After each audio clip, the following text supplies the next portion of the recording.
Hey guys, welcome back to my channel. My name is Margarita and today I'm here to bring you my July/Reading Rush wrap up. So in the month of July, I somehow managed to read 14 things. 8 of those were during the week of the Reading Rush, which is absolutely mind-boggling to me. I've never been able to read that many things, although I did finish some. I didn't read all of them during that week, but that's besides the point. We'll get to that later. So this month I'm going to go in order that I read these books, not in star rating order. That way I can tell you guys, when I read certain things. So let's just get into the wrap up. The first book that I have to talk about is Birthday by Meredith Russo, and this I picked up because my friend Sarah absolutely loved it. She flew through it in a day and she said I had to read it. So that's all I needed. I went to the library, picked it up, and needless to say, I really enjoyed it. I gave this 5 out of 5 stars. This basically follows the friendship of these two characters, and the story is only told on their birthdays. They share the same birthday, and it's only told during that day of the year. And it goes through their relationship as they age and become different people. One of them is trans, so she's coming to terms with how to tell her best friend in the whole world that she was born in the wrong body and how he's possibly going to take that, and the struggles that she has to deal with feeling these ways and not being sure if her friend will support her. It's just really, really good. I really enjoyed it. I thought the ending was a little like, here's a nice little bow on the story, but I'm okay with it. I don't need to keep reading horribly realistic things, but I did really enjoy this. 5 out of 5 stars. I highly recommend it if you have not read it yourself. And if I remember correctly, Meredith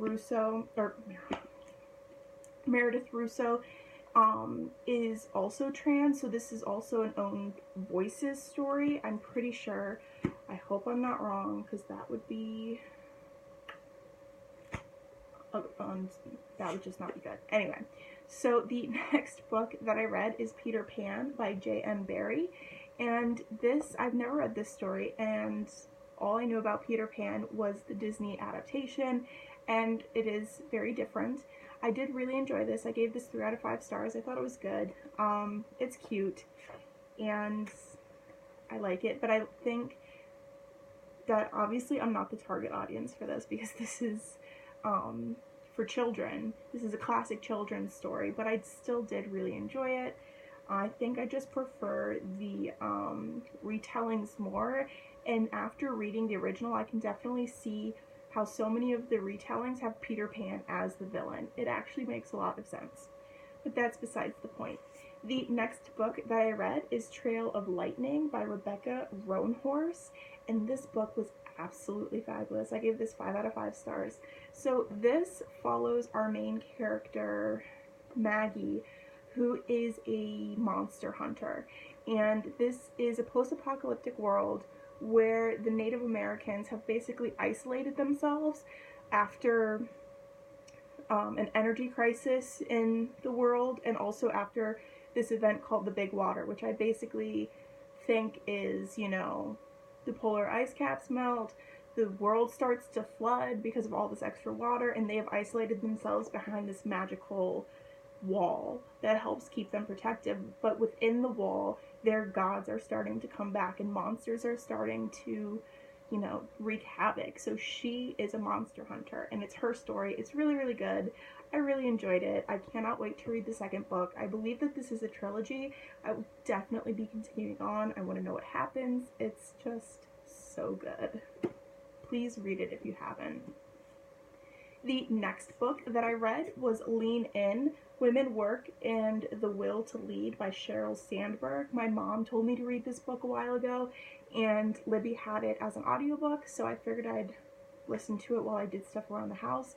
It's actually really good. It's mostly about, women in the workplace and how to get ahead, but also how to, remember to help other women in the workplace. And I just really enjoyed it. I thought there were a lot of really good points about juggling work and family and, all aspects of your life, because especially in our society, if you want to work, people feel that you're like less of a mother if you have a family. So trying to juggle all of those aspects, and I did really enjoy it. The next book that I read is King of Bourbon Street by Thea de Salle, and I gave this book 3 out of 5 stars. It is a romance novel about our chubby main character who goes to New Orleans to get rid of her mom because her mom is controlling her life, and she falls in lust with the man in charge of the hotel that they're staying at, and they quickly fall in love, and it's just so cute. I really, really enjoyed it. I enjoyed the main character. I thought it was really cute. Gave it 3 out of 5 stars. I liked it, and I'm interested in reading the rest of the series. I got that on Scribd. The next book that I read was The Unhoneymooners by Christina Lauren. This is another romance book that I got off of Scribd. Excuse me. And this follows our 2 main characters who are the main character is twin of this girl, of her sister, who gets married and won this awesome honeymoon and this awesome wedding and all these awesome things, and everybody at the wedding party gets sick except for our main character and the man that she hates, which is the groom's older brother. These two absolutely hate each other, and they've hated each other since they met. So in order to, save the honeymoon, these 2 people that absolutely hate each other go on this honeymoon to Hawaii together and have to pretend that they are married. And it is so cute. It is so sweet. I absolutely adored it. I thought it was the cutest thing. I gave it 4 out of 5 stars, and I hope that their other books are like this, because I'm definitely interested in picking up more Christina Lauren books in the future. I thought it was a ton of fun. Definitely pick it up if you are interested in reading something light and fluffy. It's perfect for the summertime. Definitely enjoyed it. The next book that I read is the first book that I read for the reading rush. And again, it's another romance. Can we tell a theme? During this week that I was reading these, that is Fix Her Up by Tessa Bailey. This is such a cute story. It follows our main character, Georgie, who has always been in love with her brother's older friend, who is, what's his name? Travis. And Travis Ford is this amazing baseball player. He went professional, and something happened where he injured himself, and he's no longer playing baseball professionally. He's been retired early because of it, and Travis has always thought of Georgie as an annoying little sister because it's his best friend's little sister. And Georgie has always loved Travis. Always, always, always. And so when he comes back to their hometown, these 2 start talking, and Georgie's trying to get Travis out of his funk, like, you're more than just baseball. You're not a failure because you're no longer playing. Everything's okay. And I just absolutely adore it. Georgie is a professional clown, and I thought that was so weird, but it's so amazing. I loved it so much. I highly, highly, highly recommend this. 10 out of 10, 5 out of 5. Pick it up. It's adorable. It's wonderful. It's good. The next book that I read was The Grown Up by Gillian Flynn. I gave this 2.5 stars. I listened to it as an audiobook. And, I didn't say, this fulfilled the challenge of reading a book with purple on the cover. Obviously, very purple. So for the challenge of reading a book in the same place, I listened to Gillian Flynn's The Grown Up on my commute to work. So technically, maybe I was not in the same geographical space, but I was sitting in the same seat the whole time. So I gave it 2.5 stars. It's really short. I didn't hate it. I didn't love it. It just wasn't anything particularly amazing to me. It's, I guess, supposed to be like a psychological thriller. It was okay. I mean, I don't hate it. I don't love it. I don't have anything to say about it, and I don't want to say too much because, like I said, it is very, very short, so I can't even really tell you what it's about. But it was okay. The next challenge that I fulfilled was to read an author's debut, and for that I chose The Goddess of the Hunt by Tessa Dare. This is another romance novel. This is a historical romance, and this follows our main character Lucy, who is in love with one of her brother's best friends, and she decides that she's going to practice on another one of his friends, like how to kiss and how to seduce someone, because she loves him and he's supposed to get married to somebody else. So she's trying to prevent that proposal. But lo and behold, the friend that she picks, Jeremy, the friend that she picks to practice on, they end up falling in love, and it's just really cute. I really liked it. So I gave this another 3 out of 5 stars. I just really enjoyed Tessa Dare. I don't think I've read a book of hers that I've been like, ugh. I just really like it. I'm trash for it. It's okay. We're allowed to be trash for something. The next book that I read was Waves by Ingrid Chabert.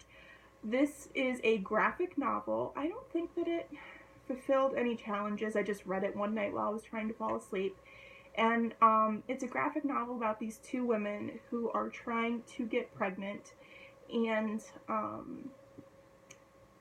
the consequences of what happens when the baby doesn't survive. And it's so beautifully done. It is a wonderful exploration of grief and, you know, coming to terms with grief. And it's just the way they do it is everything is in color, the first chunk of it, and then after she loses the baby, everything is in like grayscale. There's no color. And slowly as she starts to grieve and not get over the loss, but come to terms with the loss, color slowly starts to show back up in the graphic novel. It's beautifully done, wonderfully executed. Please pick it up. I absolutely loved it. 5 out of 5 stars. The next book that I read was, to fulfill the challenge of a movie or a book to movie adaptation. Excuse me. And for that, I read The Wizard of Oz by L. Frank Baum, illustrated by W.W. Denslow. This was so cute. I love The Wizard of Oz. I have really fond memories about my grandma when it comes to The Wizard of Oz, so I've never actually read the original source material, and I just thought it was really good. I was surprised by how violent the Tin Man is in this, because at one point there's a mouse being chased by like a giant cat, and the Tin Man's like, but the mouse deserves to live, so he just chops off the head of the cat like it's no big deal. He goes around chopping off the arms of the trees like it's no big deal. I'm like, sir. He goes around chopping off wolf heads like it's no big deal. I'm like, wow, for someone who wants a heart, you have no problem killing people or things. Like, wow. But I still really enjoyed it. I also kind of liked that this book, instead of, you know, Dorothy waking up from a dream, it seems like this actually happened. Like, there was no dream aspect of it. And I did really enjoy that. I enjoyed it. If you haven't read it, I definitely recommend reading it. And then, of course, you get to watch the movie. And the movie is spectacular. So, there you go. The next book that I read fulfilled the challenge of reading a book that had more than 5 words in the title. And that was Grief is the Thing with Feathers by Max Porter. And no, that's a lie. Actually, this fulfilled 2 challenges, so it's fine. It fulfills that, and it also fulfills the challenge of a non-human main character. So this basically is about this man and his children who he loses his wife, and they lose their mother, and it's how they come to terms with grieving over the loss of their wife. And grief comes to them in the shape of, or in the form of a crow, and the crow tries to help them through their grief and, you know, make sure that they're not hopeless, that they can move on from it, from the loss. And it was really, really good. I really enjoyed it. And the non-human main character was the crow, because he has a very big part to play. I gave it 4 out of 5 stars. I did really enjoy it. I also listened to that as an audiobook, and I would recommend the audiobook because I think that it gave us something extra, something special to the actual narration. And the way the narrator read it was not the way I would have read it. So it was very interesting. I enjoyed it. The next book that I finished, the next 2 books don't fulfill any challenges. I just finished these books while the readathon was still going on, and I had at least 200 to 300 pages in each of these books, so I'm counting them. And the first one is Harry Potter and the Goblet of Fire by J.K. Rowling. This is the 4th book in the Harry Potter series. This can fulfill the challenge of a book that I meant to read last year, actually. I forgot that was a challenge. I meant to finish the entire series last year, and I never did. But needless to say, 5 out of 5 stars. I mean, what else is there to say? It's Harry Potter. Who doesn't love it? And last but not least, the last book that I read was The Search for Wandla by Tony DiTerlizzi. I'm sorry, sir, your name makes my mouth not understand what it's doing. But basically, this is a children's sci-fi book that's super awesome, and it's about our main character, Eva 9, who lives in a sanctuary under the ground, and she is learning how to survive above ground. You know, like if an apocalypse happened and she had to live off the land by herself in our world, she's learning how to do that with special technology that will help her. Well, one day her sanctuary is attacked and she has to flee, and she goes into a world that she has no preparation for. Nothing is the way that she thought it would be. The trees move, all kinds of things are trying to attack her, so she needs to learn how to thrive in this environment, and she's being constantly chased by this bad guy who's trying to hunt her down and take her away as a prize to who knows where. And she meets friends along the way, and it's just really good. I really enjoyed it. I gave this 5 out of 5 stars. I have the other 2 books in the series, and I will definitely be continuing on because I want to know what happens. So those are all of the books that I read in the month of July. Let me know in the comments down below if you have read any of these books, your thoughts and opinions on these books, how you guys did in the Reading Rush Challenge, and I will see you guys next time. Bye!